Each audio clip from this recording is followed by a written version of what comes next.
Hi guys, I'm Danny, and I started a Sunday gym because I've noticed lately that people tend to go to colleges and universities without actually knowing why they're there. And afterwards, starting jobs that are unfulfilling.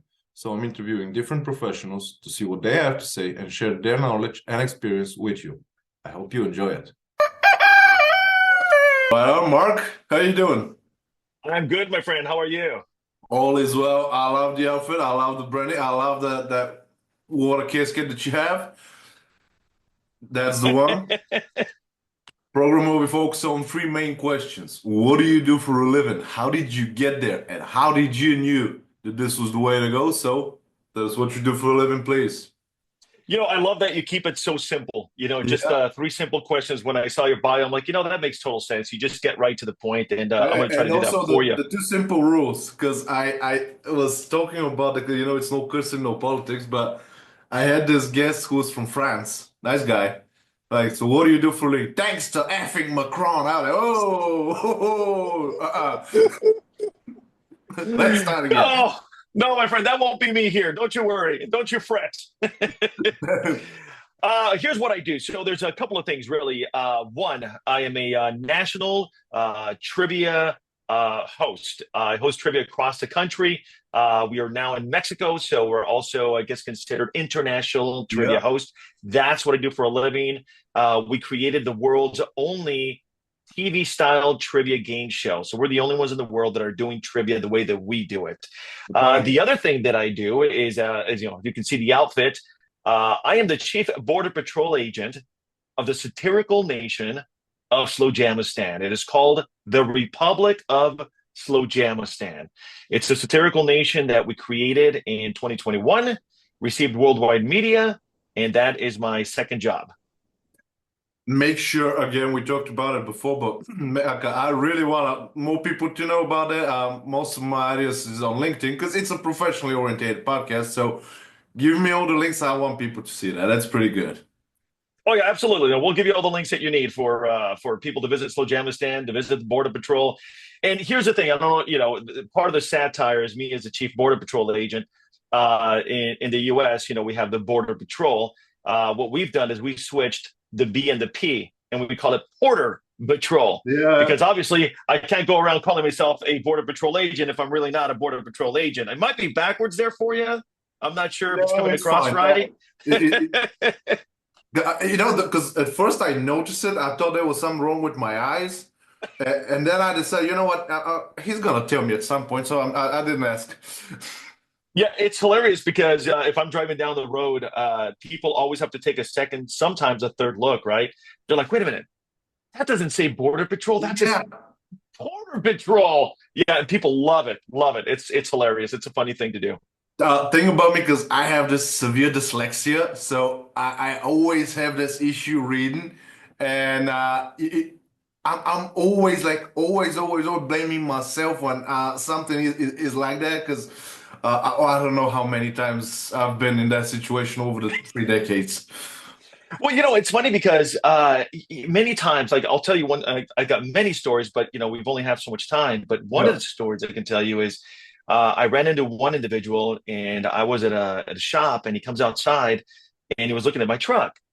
He thought I was a Border Patrol agent. He thought so much that I was a Border Patrol agent that he finally read it after about 10 minutes of talking with me. And he's like, hey, did you know that they messed up your letters? They put Border Patrol. He thought that the company that does the truck messed it up. So I went along with it and I said, what? Oh my God. And then he looks at the other side of the truck and he's like, dude, they also messed it up right here. They messed up the whole thing. So I just played along. I just played along. I'm like, oh my gosh, that's crazy. I can't believe they messed it up. I'm going to have to go back and get my money back and have them redo this. And the guy totally fell for it. It was amazing. Oh It was man, good. some people are just like that. So, were you like walking the street one day and you're like, let me be the whole border patrol and everything that you're doing, or what happened? How did you end up there? It's really interesting. So my best friend, he wanted to travel the world, okay, all 193 countries. Like that was his goal, his life goal, before a certain age. So he traveled all 193 countries. Before he was going to finish off his last one, he calls me up and he says, "Hey, man, I want to start my own country." Now, the background with him and I, we've been friends since we were about 18 years old. We've done a lot of dumb things, illegal things. So when he said, "Let's start a country," it sounded so dumb and bizarre that I said, "Okay, let's start a country." And we had no idea where this was going to go. We just said, "Let's start a country." We focused on it. And next thing you know, CNN puts us on the worldwide map. And like any country, you have to have laws, you have to have departments, and all these different things to go with the country. You have to have, in our case, a sultan versus the president. We have a sultan. And I chose to be the border patrol agent of Slojamistan. I grew up in a small town that was a border town. So I was used to seeing a lot of border patrol. So for me, it was just natural. I said, we have to protect the nation.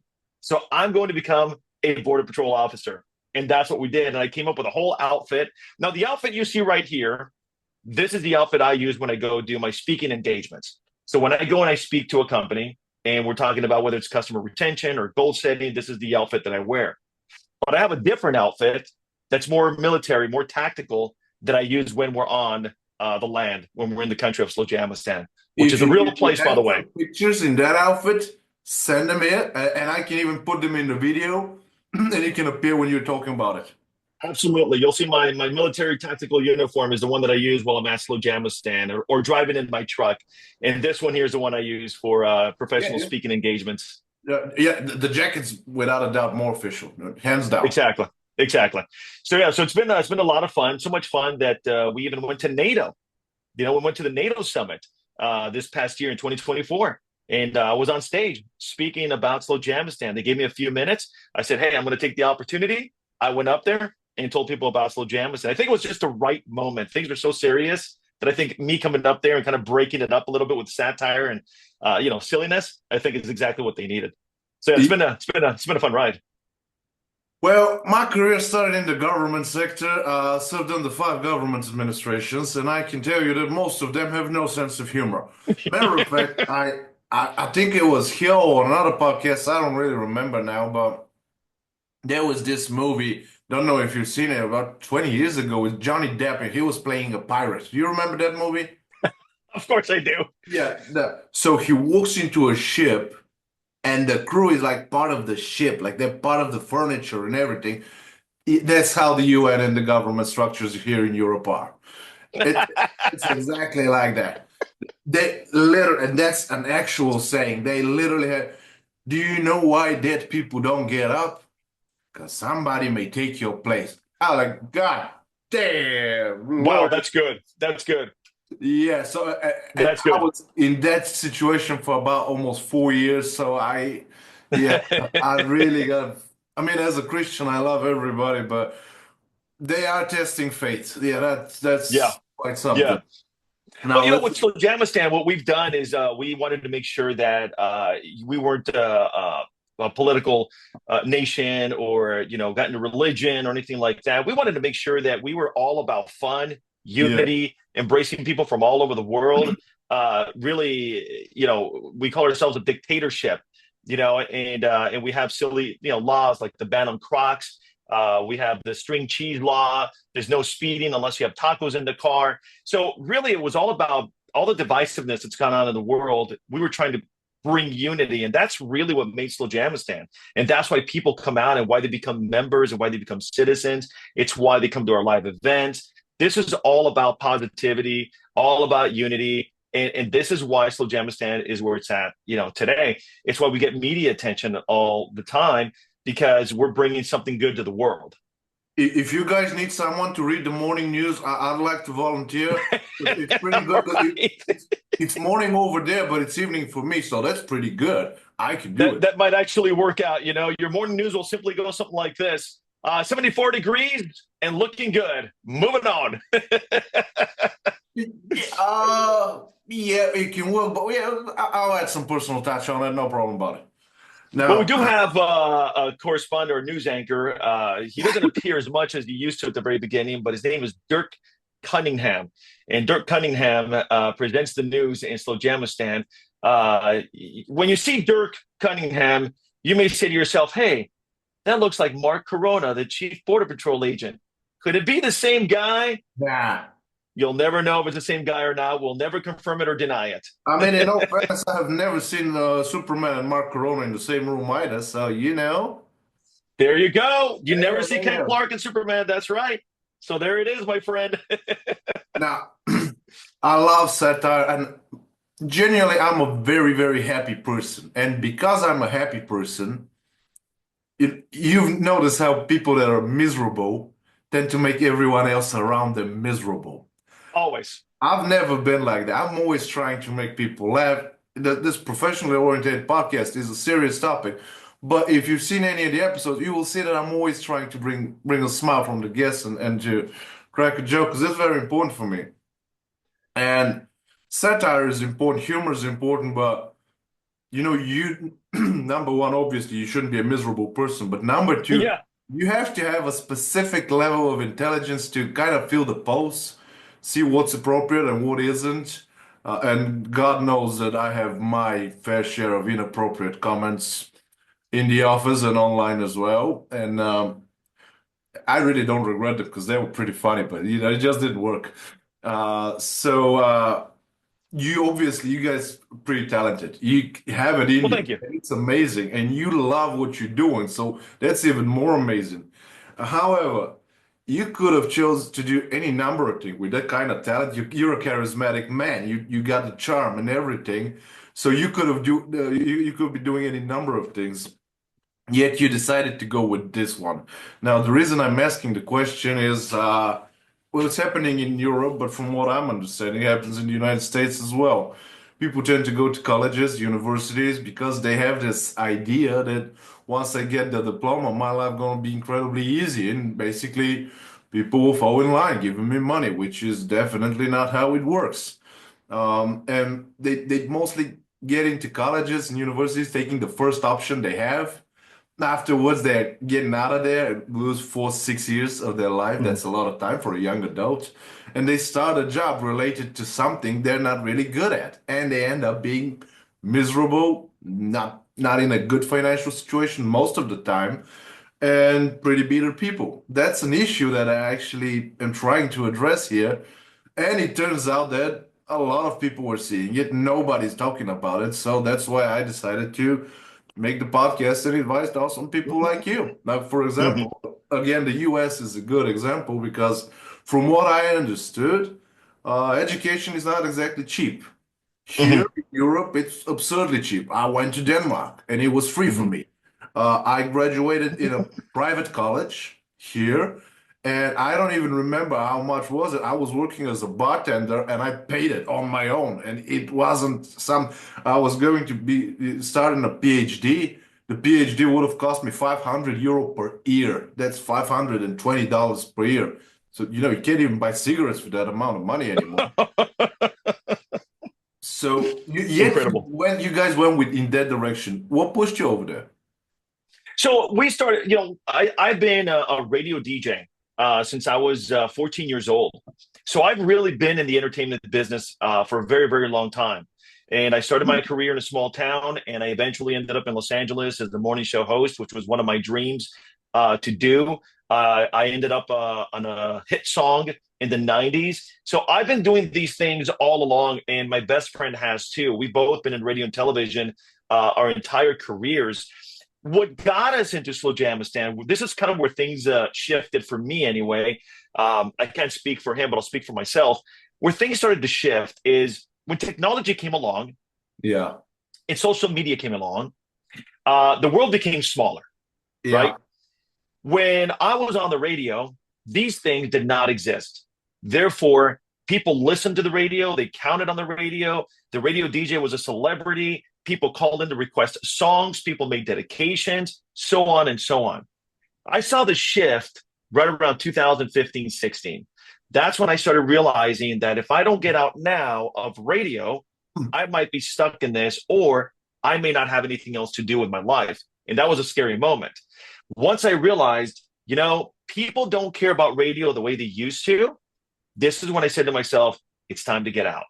So me breaking out of radio is sort of what led to not only becoming a national trivia host, but from there, that's what led to go into Slowjamistan. It was really a natural transition to go from what I was doing to starting a country and see where that goes. Because if you think about it, starting a country, really, it's like starting a business. That's really what it is. It's what we did. We started a business under the guise of a country.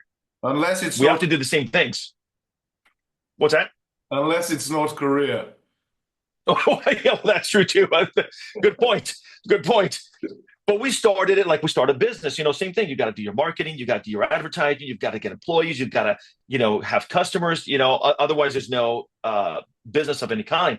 Now, thankfully for us, because we started something so different, we didn't have to pay for advertising. We didn't have to pay for marketing. All these things got done for us. But that's to answer your question. That's what transitioned us into going into the Slowjamistan route, was simply because I had left one part of entertainment to get into this part of entertainment. And when I focus on one thing, I stick with it until we achieve it. That's how I ended up as Chief Border Patrol Agent of Slowjamistan. Technology is changing, and Yeah, it's pretty fast. It's ridiculously fast. Now, when I started the podcast, I didn't bought anything because I'm an old school gamer. Like, my life didn't change much during COVID because I was already at home, and everything that I have was focused. I play Star Wars: The Old Republic, and I basically have all of this to chat with my friends. And but yeah, it's. I think I recently told that story sitting with a friend of mine here at home. And we were talking about Star Wars, and he was like, you know what? In that scene, that didn't happen like that. And I said, yeah, no, it did. No, no, no. In the original, it did. I said, I have the original right here. I can play it for you. And he's like, yeah, do it. Let's play it. Mark, it's been over 10 years since I've had the last DVD player. I have the original, but I don't have anything to play it on. And I just found out about it even more 10 years, more than 10 years. So it is crazy. It's technology is rapidly moving, but in a way, it's changing faster now than it's ever changed. yeah. Faster now in the last 5 years, faster than in the last 100. It's just I don't know what's caused the rapidness in the technology change. I really don't. Well, I hate, going in that topic, but I have a pretty good idea. I mean, if you've been watching news, conflict's been quite solid, especially here in Europe and in Sure, the Middle East. sure. Now, if you have an eye for that kind of stuff, you will know and you will see that technology is mostly moving during the time of war. It could be, like, for Good point. example, when was the biggest boom? During the Cold War, both sides. Good point. So, yeah, and that's an ugly thing. I don't want to go into that, but war is good for business. Now, obviously not for me and you, because we're not Mhm. in that kind of work, but a lot of money to be made over there. So Yeah, true, true. it's Good like that. point. But I think gone are the days. You know those old stories that my father worked in that factory for 45 years. I don't think this will ever happen again. No, it won't. And those conversations are still very much alive today because you Yeah. think about any industry, really, with AI technology now taking over. I mean, almost any, you know, going back to what you said with the factory, 40, working at a factory for 45 years. Back then, as some of the technology was changing, your grandfather could simply quit that job and move into another industry, learn a new skill, a new talent, and then try to thrive in that particular industry. Today, it's a little bit different, right? With Yeah. AI has its hands, its tentacles in every single industry. So if you're let go from this industry, you can't necessarily move to another industry because that industry is already using AI to not have to hire that person. And nobody really has answers to this. When I was at NATO and I did my little speech on Slowjamistan, I had conversations with some pretty high people or people in high places, not high people. Maybe they were high, I don't know, but people in high places, Probably was. investors, people that were really looking into investing into the AI technology. One of the questions I asked, they said, so what happens when AI takes over every single industry and you've cut down the workforce by, say, 60, 70%? What happens? Doesn't the economy begin to collapse when people are out of jobs? How is the money going to flow? How am I going to pay my house? How would I pay the car? And he gave me a straight, honest answer. This is someone very high up. And his answer was simply this. He goes, that's a great question, and I really don't have an answer for that. I said, that's the problem. We said, nobody has an answer for that. None of us have an answer for that. But we should start thinking about what that's going to cause in the world negatively and positively. Like you, I'm a happy guy, but I'm also a realist. Yeah, I no, like to look at the positive side of things, but also, hey, let's look at the negative side of what could this affect, and is there solutions to that negativity? I can So put yeah, your technology worries. is a big deal. I can put your worries to rest right now. Oh, please. Uh, I'm sure you've seen them. You know those iconic red phones in London? Oh, The, yes, of course. okay, do you know the story behind them? I don't. It's an interesting one.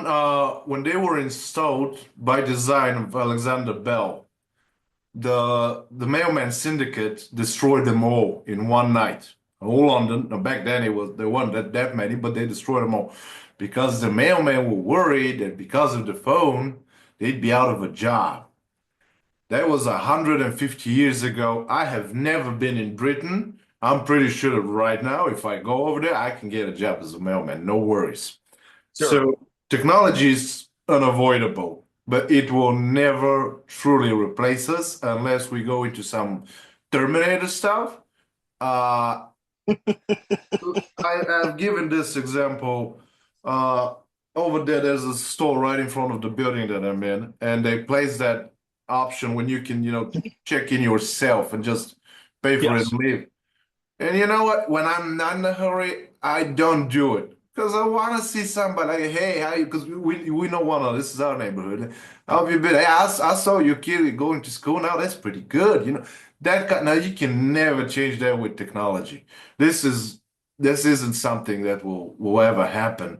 And I know AI is evolving and it mimics the face and the voice and everything. But if you really pay attention to it, you know, they don't really have that expression. They look like, like a porn star that fakes an orgasm. It's like that. And it's just absurd. So, And right now, that's right now. It's advancing. Unfortunately, it's advancing every day. Now, of course, nobody can say, is it going to take over the world? Is it going to put everybody out of a job? I mean, obviously, we don't know what's going to happen yeah. yet. I try to go with kind of what you said earlier. My analogy, I try to use when television, MTV came out, and when music television came out. If you remember that way back when, Oh, they were supposed to replace radio. So radio was okay. supposed to I be out didn't of know that. business, kind of like your mailman and the phone. Radio Okay. was supposed to be out of business, and MTV and music television was going to revolutionize everything. That no one would ever listen to radio again. Now, at the beginning, sure, it was affected, but it never went away.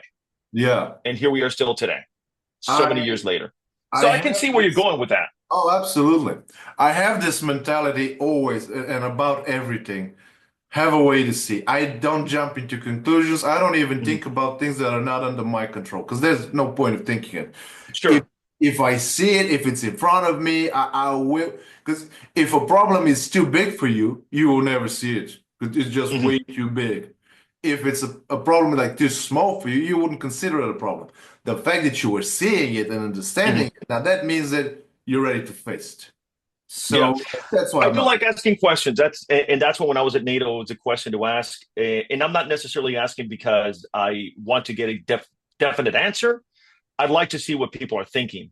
Right? Where is this going? What are your thoughts? But every time I ask that question about AI, no one ever has the answer because the truth is we really don't as of right now. The answer is probably going to start developing as we move forward, and we'll know what's really going to happen. But it's things to think about, right? It's questions that I bring up to think about. But then, like you, if it's not affecting me in the moment, then there's really nothing I can do about it. Yeah, There's no bridge to cross at the moment. We'll get there when it's time, you know? So exactly. I can understand that.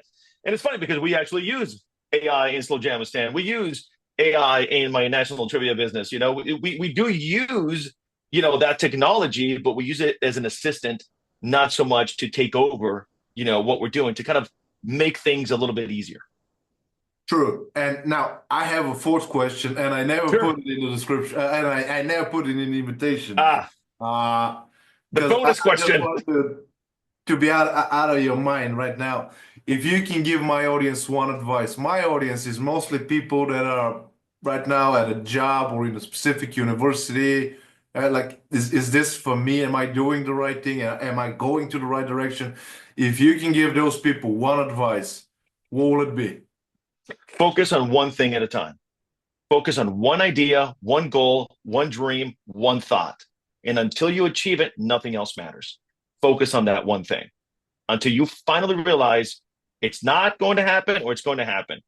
My entire career, including things like Slow Jamistan, me being on a song, being in radio, being at NATO, starting my career early at 14 years old, I always thought about one thing and I focused on that one thing first. Because when you focus on a lot of different things, it's real easy to get distracted, especially if you're in college. If you're focusing on all these different things, you will get distracted. And if I can add a second layer to that one piece of advice, when I say focus on one goal, there's one layer that I like to add to that. Don't worry about how it's going to happen. Because when you worry about how, it will just fall apart. Don't worry about how. Think about it, attract it, know that this is what you want, stick with it. That's my advice. That reminds me again about the movie. It was with Anthony Hopkins and Antonio Banderas in the 90s called Zorro, or I think the mask of Oh, Zorro. yes. I remember that movie. Yes. And it was with the medallion. So now we're doing this. And it shows him the medallion was on a few levels. You're in this level, nothing else exists right now. You're like, but what about this guy? This guy doesn't exist. That thing you're doing only Excellent. exists. Excellent point. And with that said, man, really thanks for being with me again. Please send me everything because I want to put it there. I want people to know about this. I appreciate you. I will do the same thing for you, my friend. I will email you, and I want to thank you for having me on your podcast, and thank you for taking the time to put me on. I really appreciate your time too. Right on. Have a nice day. Thank you, sir. Guys, I hope this one was useful. Please follow the channel on YouTube, Rumble, Twitter, Gap, LinkedIn, and Facebook. Ring the bell and all the good stuff. Have a nice week ahead, and I'll see you next Sunday.